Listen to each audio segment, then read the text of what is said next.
cápsula de tejido conectivo denso regular, una trabécula de tejido conectivo denso regular que aquí la observamos, y esa trabécula va a dividir al órgano en lóbulos. Tenemos acá un lóbulo, tenemos otra porción y vamos a tener diferentes porciones de diferentes regiones. ¿Qué nos llama la atención? Que si dejamos el aumento, vamos a ver que hay pequeñas partes que se tiñen o se ven un poco más pardas. Esta parte parda, si nosotros le hacemos un aumento, nos va a delimitar al islote de Langerhans. Entonces, lo que estamos viendo ahora, que es el elemento, es el islote de Langerhans. El islote de Langerhans está separado de los vacinos mucosos y serosos, gracias a un elemento que estamos observando acá. Entonces, ¿de qué está compuesta la cápsula y de qué está compuesta la trabécula? ¿Qué hacía la trabécula y qué hacía la cápsula? ¿De qué está compuesta? De tejido conectivo celular. Entonces, nosotros vamos a tener acá un islote, todo esto acá un islote. Y ese islote que estamos separando, que estamos dibujando, está también delimitado por otro elemento. Es decir, que el islote de Langerhans se va a separar de los vacinos serosos que están en el páncreas gracias a una hila fina que vemos aquí, que también se ve acá. Esa línea que les estoy señalando, aquí, acá, ahí, acá, y esto acá, y acá, es una cápsula también. Pero esa cápsula no está hecha de tejido conectivo denso regular. La cápsula que separa al islote de Langerhans de otros acinos está compuesta de tejido conectivo laxo. Entonces la cápsula que estamos señalando acá está compuesta de tejido conectivo laxo. ¿Y qué estamos viendo? Entonces encontramos un islote de Langerhans que está delimitado de los acinos mucosos y serosos que estamos viendo acá gracias a una fina hilera que es una cápsula de tejido conectivo laxo. Esa cápsula de tejido conectivo laxo que vemos aquí, acá, nos ayuda a separar al islote de Langerhans del resto de elementos. Entonces, hasta ahora, nosotros estamos viendo un elemento del páncreas endocrino, que es el islote de Langerhans. Y el islote de Langerhans tiene un elemento que estamos viendo aquí, que se ve acá, y que se va a poder observar finamente, que es una cápsula de tejido conectivo laxo. Y la cápsula de tejido conectivo laxo va a separar el islote de Langerhans de los otros elementos que encontramos en el páncreas. ¿Qué más encontramos? Encontramos a estos espacios negativos que están acá, que están aquí. Todos esos espacios negativos son capilares. Y aparte, el islote de Langerhans se va a dividir en dos porciones. Tenemos que el islote de Langerhans está delimitado por una cápsula de tejido conectivo laxo y también hay dos porciones que las vamos a mencionar ahora, sin embargo la función la veremos después. Y es que el islote de Langerhans va a estar subdividido en una porción interna, que la vamos a encontrar por aquí. Esto que sería una porción interna del islote. La porción interna se conoce como la porción o región medular del islote de Langerhans y la porción externa, que sería todo lo que está aquí alrededor, es la porción cortical del islote. Entonces nosotros tenemos que el islote de Langerhans está subdividido en una porción medular interna y en una porción cortical externa. La porción cortical y la porción medular nos sirven porque en el islote vamos a encontrar diferentes tipos de células dependiendo de la región de la que estemos hablando. Si estamos hablando de la porción medular o la porción central, vamos a encontrar las células acá, y si estamos hablando de la porción cortical o la porción externa, también vamos a encontrar a células allí. Sin embargo, ¿qué estamos viendo y qué es lo que podemos observar en la imagen? Que esas placas teñidas con hematoxilina y eosina no nos permiten diferenciar las células que conforman al islote. Entonces, la tinción con hematoxilina y eosina nos permite ver al islote, pero no nos permite diferenciar a las células que están presentes en el islote. Entonces, con la tinción de hematoxilina y eosina no vemos a los componentes del islote, no vemos a las células que lo conforman, no las podemos diferenciar. Solo sabemos que el islote está compuesto de células que se van a agrupar en una porción cortical externa y en una porción medular interna, y el islote como tal se separa de los vacinos gracias a una fina capa de tejido conectivo laxo. ¿Hasta acá estamos claros? Entonces, las células que conforman el islote de Langerhans no las vamos a poder visualizar con la tinción de hematoxilina y eosina. Y al no poder visualizarla, la gente no sabía que el páncreas tenía función endocrina, porque si recordamos, el páncreas es un órgano mixto, tiene función endocrina y función exócrina. Y al tener doble función, la gente no sabía que este órgano era capaz de sintetizar hormonas que regulaban la cantidad de glucosa en sangre. Porque cuando nosotros estudiamos el páncreas endocrino se va a encargar de regular los niveles de glucosa en sangre. Y esos niveles de glucosa en sangre que regula el páncreas son los límites basales que tenemos. En este caso, nosotros vamos a tener que los niveles de glucosa van de 70 a 100 miligramos por decilitro. Y esos van a ser los estímulos. La cantidad de glucosa en sangre es la que va a determinar qué célula es la que se va a estimular. En este caso, si nuestra célula tiene una cantidad, o nuestra glucosa en sangre es menor a 70 miligramos por decilitro, vamos a estimular a unas células que se conocen como las células alfa. Y las células alfa van a medir de 10 a 15 micras y corresponden aproximadamente del 5 al 10% del total de la porción granular del islote. Y si tenemos niveles de glucosa que están superior al 100 miligramos por decilitro, vamos a estimular una célula que se conoce como la célula beta. Y la célula beta va a medir de 20 a 25 micras y va a representar aproximadamente del 75 al 80% del total del islote. Entonces nosotros tenemos a dos células, esas dos células tienen estímulos diferentes y ahora vamos a ver cuáles son las células que corresponden al páncreas endocrino y cuáles son los estímulos para que esas células puedan hacer su función. ¿Hasta aquí tenemos alguna pregunta? La primera tensión que estudiamos fue la tensión de hematoxilina y eosina, donde no observamos o no podemos distinguir a las células. Entonces, si a ustedes se les pregunta eso, se les hace un enfoque, nivel o lo diagnóstico, eso páncreas endocrino, tienen que poner la palabra endocrino. Elemento señalado o elemento enfocado, el islote de Langerhans. Y si a ustedes se les señala a esa célula que estamos viendo acá y se les pregunta qué tipo de célula es, ustedes tienen que poner que no se puede distinguir, o no se tienen que poner que no es apreciable o no se puede distinguir, aunque podría ser alfa, beta, delta, epsilon. Y si se les señala a ustedes el capilar que está acá, se les pregunta cuál es la función del capilar. ¿Qué hace el capilar? Se encarga de filtrar estas hormonas o de enviarlas a la sangre. ¿Y qué tipo de capilar es el que estamos viendo? Es un capilar fenestrado. Entonces los capilares que están presentes en el islote de Langerhans son capilares fenestrados. ¿Qué quiere decir eso? Que vamos a tener a las células, en este caso células cúbicas, por planas, y estas células planas que estamos dibujando acá, van a tener en su interior un pequeño canal que lo estamos dibujando allí. Y ese canal va a permitir que se filtren estas hormonas o que vayan las hormonas al resto de la circulación. Como la gente no sabía cuál eran las células que estábamos viendo, cuál eran las células, bueno, no sabían qué células eran las que estábamos viendo, se decidió estudiar este órgano con otras tensiones. La primera tensión que se utilizó se desarrolló unos años después de que se desarrolle la tensión de hematoxilina y eosina, y así, unos años después de que se estudie la función secretora del páncreas, alrededor de los 1930. En los 1930 se estudió y se hizo una tensión, la estamos viendo acá. Esta tensión de color naranja es la tensión de fusin-aldehída, y la tensión de fusin-aldehída le permite ver los mismos elementos que están presentes en la glándula. En este caso vemos que la cápsula no se ve tan apreciable, lo que podemos distinguir son las trabéculas, como estamos viendo aquí, pero no hay nada más que podamos apreciar. Entonces vamos a ir a buscar a nuestro amigo. ¿Qué es lo que buscamos en esta placa? Si quitamos el aumento, vamos a ver que hay pequeñas marcas o pequeñas regiones que se acumulan y que parece que son de color morado, que son basofílicas. Y nosotros vamos a adentrarnos a esa porción basofílica y vamos a encontrar estos cúmulos de células. Entonces el islote de Langerhans con la tensión de fusin-aldehída me permite ver dos células, unas células que están de color morado y unas células que están de color anaranjado. Es decir, que la tensión de fusin-aldehída me permite diferenciar a las células que están adentro del islote de Langerhans. En este caso, vemos que alrededor del islote no se ve tanto, y de hecho podemos ver porciones como acá y acá, donde se ve la cápsula de tejido conectivo laxo. Y si buscamos a otro islote, como el que está acá, se puede observar, aunque no tan apreciable, la cápsula de tejido conectivo laxo, que estaría a todo lo que estamos viendo acá, hasta acá abajo. Eso es la cápsula de tejido conectivo laxo, todo eso. Entonces encontramos a nuestro primer grupo celular. La tensión con fusin-aldehída solamente me permite observar a las células beta. Las células beta que estamos viendo acá las vamos a representar porque obviamente, como estamos viendo en microscopía, tenemos que ver qué es lo que hacen esas células. Entonces, la tensión de hematoxilina y eosina no permite diferenciar las células que estamos viendo. La tensión de fusin-aldehída solamente me deja ver las células beta. ¿Y qué sabemos de las células beta? Que miden de 20 a 25 micras, perdón, de 10 a 20 micras. Y se va a encargar de producir una hormona que se conoce como insulina. Entonces esto mide de 10 a 20 micras y vamos a tener que todo este espacio en el que vamos a dibujar, que es un islote de Langerhans, vamos a tener acá a una célula beta. Esta célula beta que tenemos acá es una célula como cualquier otra, es decir, que tiene un núcleo, al igual que como tiene un núcleo va a tener un retículo endoplasmático, lo tenemos acá, rugoso y liso, y ya. ¿Cuál era el estímulo de la célula beta? Bueno, sí, ¿cuál es el estímulo de la célula beta? Menor a 100, así. Menor a ¿qué mide? ¿Qué busca? No, superior. Los niveles de glucosa. Entonces el estímulo es el nivel de glucosa. te olvides, el estímulo es el nivel de glucosa. Entonces, ¿qué tenemos acá?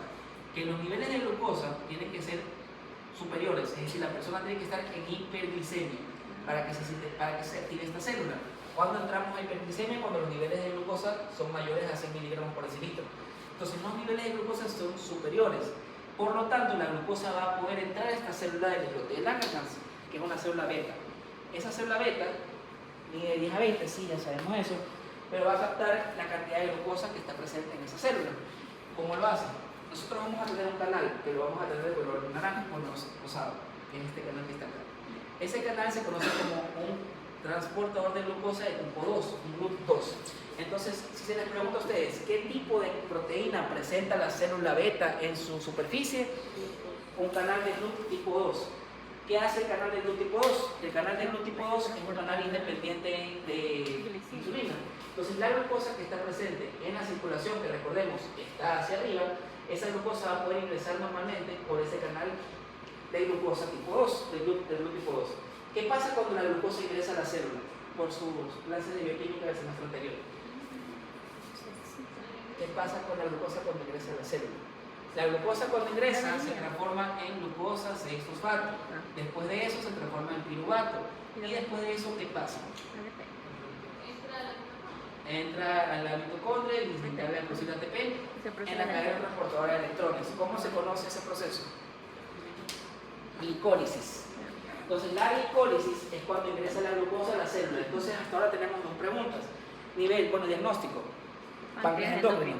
Elemento señalado, islote de Langerhans. Si se le señala la célula en color morado, ¿qué célula es? Una célula beta. ¿Cuánto mide? De 10 a 20. ¿Cuál es el estímulo de la célula beta? La hiperglicemia.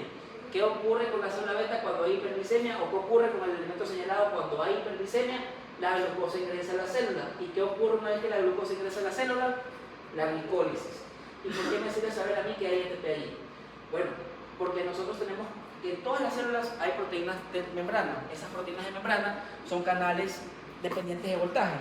Y uno de los canales dependientes de voltaje que están presentes en esa célula es un canal de potasio.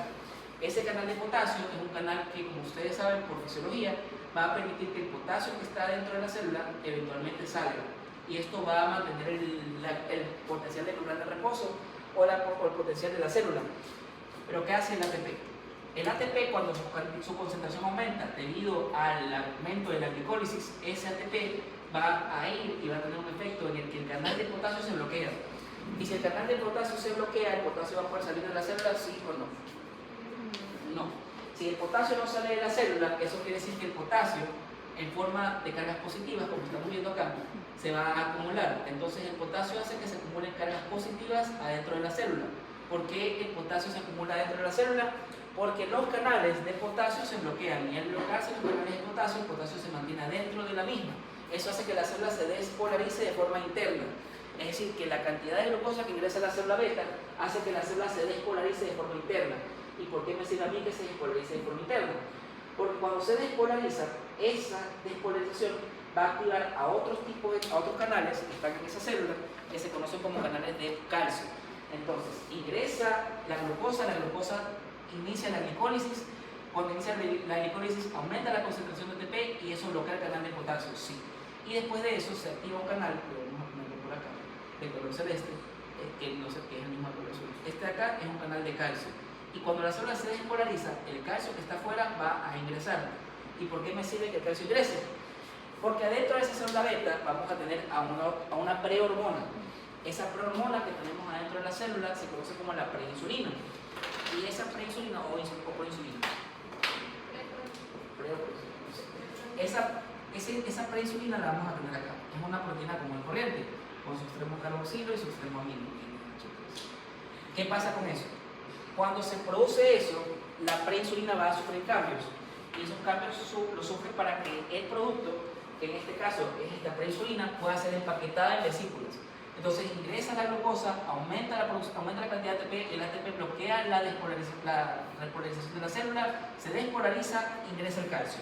¿Para qué ingresa el calcio? Porque esta proinsulina se divide en dos porciones. En un péptido pequeño, que se conoce como el péptido C, que me sirve para ver la cantidad de insulina que se libera, y la otra que es la insulina propiamente dicha, que estaría acá. Entonces la proinsulina son dos hormonas. Bueno, la proinsulina se transforma en dos hormonas que son el péptido C y la insulina. Ese péptido C y esa insulina van a almacenarse en una vesícula adentro de la glándula, adentro de la célula, como estamos viendo acá. Es decir, ahí adentro vamos a tener puntitos de color rosado que corresponden al péptido C y puntitos de color naranja que corresponden a la insulina. Hasta acá estamos claros. Entonces ya está formada y ya está almacenada la insulina en la vesícula. ¿Qué pasa ahora? Vimos que el calcio ingresa a la célula y una vez que ingresa ese calcio a la célula va a actuar sobre las proteínas que ustedes estudiaron en fisiología primer parcial. Esas proteínas vamos a tener a una en la vesícula y otra en la terminal nerviosa de la membrana.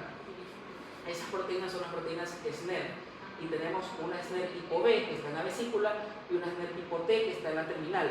Y ahí tenemos a la SNER B, que es la sinatorevina, y la SNER T, que es la sintaxina. Entonces, ¿qué había pasado? Teníamos una alta concentración de glucosa. La alta concentración de glucosa hace que por los canales del GLUT tipo 2 ingrese la glucosa, eso inicia la glicólisis, terminamos con bastante ATP, la gran cantidad de ATP bloquea el canal de potasio, lo que hace que la célula se despolarice, y una vez que se despolariza, ingresa el calcio, donde el calcio va a actuar en la vesícula, donde está almacenada la insulina y el polipéptido C. Y una vez que eso pasa, la insulina y el péptido C tienen que ser liberados. Entonces vamos a tener acá a otro capilar. Una vez que esto pasa, una vez que ingresa el calcio actúa sobre la SNER B y la SNER T, la SNER B y la SNER T se juntan, de tal forma que se juntan las dos membranas celulares, la insulina puede ser liberada, en este caso vamos a tener aquí el polipéptido C y vamos a tener acá a la insulina.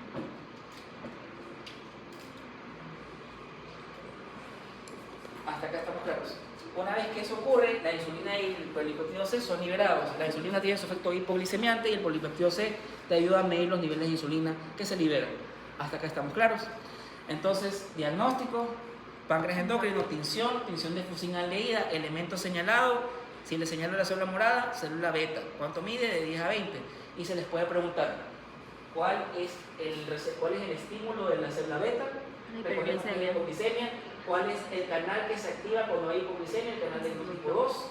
¿Cuál es el efecto? ¿Qué ocurre con el estímulo, que en este caso la glucosa, cuando ingresa a la célula? Inicia la glicólisis. ¿Cuál es el producto final de eso que ocurre? El aumento de ATP. ¿Qué pasa después? Se estimula el núcleo para que produzca insulina y péptido C. Eso se pone en la misma vesícula y es enviado posteriormente. ¿Cómo se libera? A través del calcio. ¿Y qué hace el calcio? Estimula el SNER B y el SNER D para que se junten. Entonces, ¿se sabe qué hacen las células beta del páncreas? Producir y liberar insulina. Producir insulina. Y yo te voy a preguntar sobre el estímulo, el receptor del estímulo, lo que pasa dentro de ella y ya. Hasta aquí estamos claros. Ya vimos lo que hace la célula beta. Si quieres tomar foto, tómate otra. Y ahora vamos a ver lo que ocurre con el otro tipo de células. Esta división se descubrió en 1930 más o menos. Y desde 1930 hasta 1940 y algo, hasta el 50 se comenzó a estudiar el efecto de este órgano sobre los animales. Entonces se dieron cuenta que no solo bajaba la glicemia, sino que había veces en las que la aumentaba también. Y como no se sabía cuál era la célula o qué era lo que hacía eso, se decidieron seguir jugando con las tensiones. Y como decidimos jugar con las tensiones, vamos a ver la siguiente tensión, que es la tensión de Gomori. Gomori.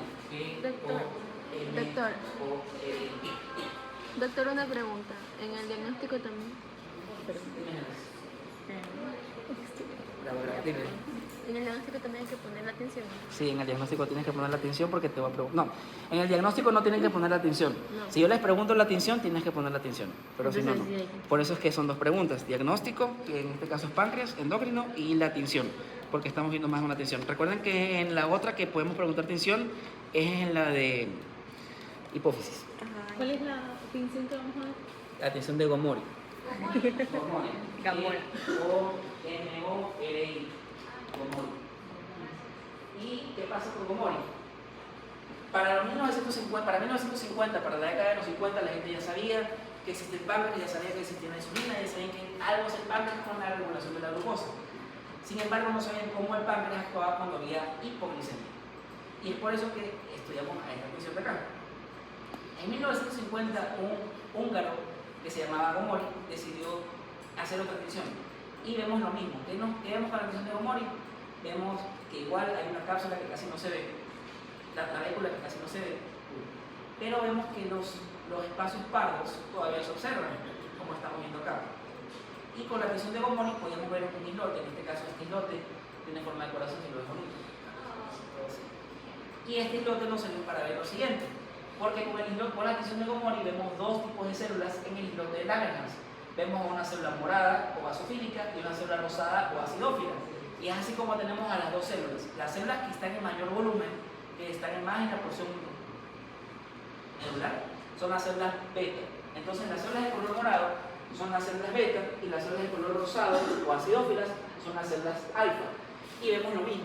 Vemos que el islote de Langerhans, en este caso, está separado de los acinos gracias a una capa de tejido conectivo laxo que llega a ser la cápsula del islote. Como ya vimos lo que hacen las células beta, que básicamente son las más numerosas, vamos a ver lo que hacen las células alfa. Entonces, la adquisición de Gomori es la única que me permite ver a los elementos, a las células alfa y a las células beta. Y en este caso no podemos observar las otras células porque no se tiñen o no se diferencian. Entonces vamos a ver las células alfa. Como pusimos que el estímulo es una hipoglicemia menor a 70, que es lo que es, vamos a tener acá a nuestra célula, que en este caso corresponde a una célula alfa.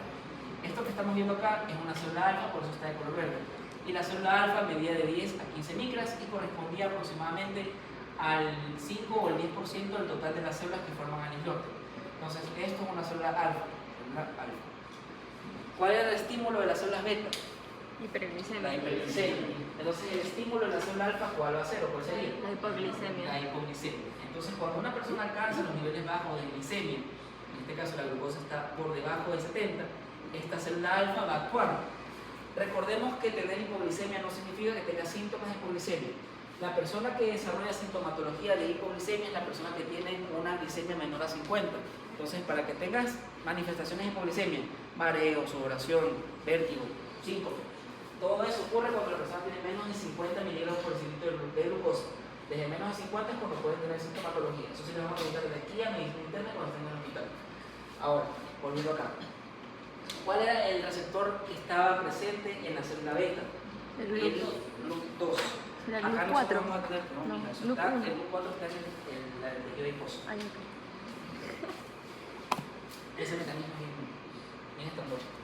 Acá tenemos a un canal, en este caso tenemos un canal o un receptor que se conoce como el canal de GLUT1. El canal de GLUT1 va a ser un canal independiente de la insulina, es decir, que la glucosa va a ingresar a la célula. Pero, ¿cuál es el estímulo? La hipoglicemia. Entonces, ¿va a ingresar glucosa a la célula, sí o no? ¿Ingresa glucosa a la célula, sí o no? Sí, pero ingresa menos. Entonces, como hay menos glucosa, ingresa menos glucosa, por lo tanto, hay menos glucosa sin fosfato. Si hay menos glucosa sin fosfato, hay menos piruvato. Y si hay menos piruvato, hay menos ATP. Es decir, que hay una baja cantidad de glicólisis que está ocurriendo adentro de la célula. ¿Y esto para qué nos sirve? Porque no es que no hay glucosa, es que no hay la cantidad adecuada de glucosa. Sin embargo, se va a seguir produciendo ATP. Y va a pasar igualmente todo lo que ha pasado. Entonces, ¿qué pasa? Vamos a tener acá la vesícula. Como no hay mucho ATP, ese ATP nos va a decir que no hay mucho. Y como no hay mucho ATP, eso significa que los canales de potasio que vamos a tener acá no van a estar cerrados, no van a estar abiertos, van a estar cerrados. Por lo tanto, el potasio también se va a quedar aquí adentro, solo que en menor cantidad. Y al quedarse adentro, pero en menor cantidad, esta célula igual se va a despolarizar. Y como se va a despolarizar igual vamos a ver que ingresa el calcio por acá abajo. Ingresa el calcio y el calcio va a hacer lo mismo que pasaba en otras células. ¿Y qué era eso? Que se juntaban la proteína SNRB y la proteína SNRT. Aquí y acá. Como hay menos ATP, menos glucosa, entra menos glucosa, hay menos cantidad de ATP. Pero hay ATP necesario para que se cierren estos canales y al cerrarse esos canales ingresa el otro proceso de las proteínas SNRB y SNRT. Si sabes lo que pasa con las células beta, vas a saber lo que pasa con las células alfa. Si no hay mucha glucosa, sí es verdad que no hay mucha glucosa, pero ingresa la glucosa necesaria para que inicie la glicólisis acá. Y como inició la glucosa necesaria para que inicie la glicólisis, igual se bloquean los canales de potasio, la célula se despolariza y de misma forma ingresa el calcio y el calcio hace lo mismo que ocurre en otra célula. no pasa al mismo nivel, pero pasa igual. Y ahora, ahora se preguntarán, ¿por qué pasa lo mismo si no hay tanta glucosa? ¿Ustedes creen que esa célula tiene solamente un estímulo o tiene más de uno? Sí, no hay tanta glucosa, pero igual hace lo mismo. ¿Debería tener más estímulo o solo debería tener uno? Debería tener más. Y sí, tenemos más. El otro receptor, porque hay 3 receptores ahí. Primero tenemos al receptor de GLUT1, que es el canal que permite el ingreso de la glucosa. Después vamos a tener a otro receptor que va a estar acá, que es un receptor transmembrana y es el receptor de CCK. El receptor de CCK, cuando llega a la CCK y la CCK se une a ese receptor, esa célula se estimula también. Es decir, que el estímulo por CCK hace que la célula alfa comience a producir glucagón nuevamente. Pero no es el único estímulo. ¿En qué situaciones se libera el glucagón? El glucagón se libera cuando ustedes están en un proceso de alarma o de lucha, cuando están asustados, cuando están nerviosos, cuando están preocupados. Y es por eso que no solo tenemos canales o receptores de GLUT1, no solo tenemos receptores de CCK, vamos a tener otro receptor también. Y el receptor que tenemos es un receptor del sistema nervioso simpático. Entonces vamos a tener acá la porción terminal, acá la porción interna. Ese receptor es un receptor alfa 1 adrenérgico o beta 1. Ese receptor es un receptor para la norepinefrina y para la epinefrina. Entonces es un receptor del sistema nervioso simpático. Entonces en la célula alfa vamos a tener 3 receptores. Vamos a tener el canal de GLUT1, vamos a tener al receptor de CCK y vamos a tener al receptor del sistema nervioso simpático, que es el receptor alfa 1 adrenérgico y beta 1. Entonces, cuando hablamos de las células que están en el islote, tenemos al islote de Langerhans que tiene diferentes distinciones. Si se les preguntamos sobre la distinción de Gomori y le señalamos a la célula beta, que es la morada, recordemos cuál era el estímulo de la célula beta, la hiperglicemia. Si señalamos a la célula de acá, a la de color rosado, ¿cuál es el estímulo? La hipoglicemia. Ahora, ¿cuáles son los receptores que tiene la célula alfa? Tiene el receptor de CCK, receptor del sistema nervioso simpático, que es el adrenérgico, y un canal de glucosa, que es el GLUT1. Si se les pregunta sobre la célula beta, ¿cuál es el canal de GLUT que tiene la célula beta? El GLUT2. Si se les pregunta cuál es el canal de GLUT que tiene la célula alfa, que es la rosada, GLUT1. Si les pregunta sobre los canales que están presentes en la célula beta, solamente tenemos GLUT2. Si se les pregunta sobre las proteínas que están presentes en la célula alfa, GLUT1, receptor de CCK y receptor de sistema de epinefrina y norepinefrina, que es el receptor beta 1 adrenérgico. ¿Hasta acá tenemos alguna pregunta? ¿Es beta 1 o alfa 1? Creo que no sé. Si me dejan así de clase, te lo podré. Creo que es beta. Pero no estoy seguro. Creo que es beta. Era alfa, según yo era alfa, pero lo caché, confundí. Entonces, Creo que es beta. Pero, ChatGPT. Creo que ChatGPT es más rápido. Entonces, ¿tenemos alguna duda o pregunta hasta acá? ¿Qué vimos hoy día? Vimos páncreas. En páncreas son 3 funciones. La función de macrocilina y eosina, que no me permite diferenciar las células. La función de función alina, que solo me deja ver a las células beta. Y la función de Gomori, que me deja ver a las células beta y a las células alfa. Las otras no se pueden distinguir. Entonces, creo que ya estamos. Si quieren, bueno, toma tu foto de eso, que no sé si la quieren, y después de eso, hoy no les vamos a hacer falta poco las fichas. Déjame ponerte el fondo blanco. no, pues doctor. Bueno, mejor con el. Fondo blanco. No, pues Entonces, vean las placas, tomen fotos si quieren y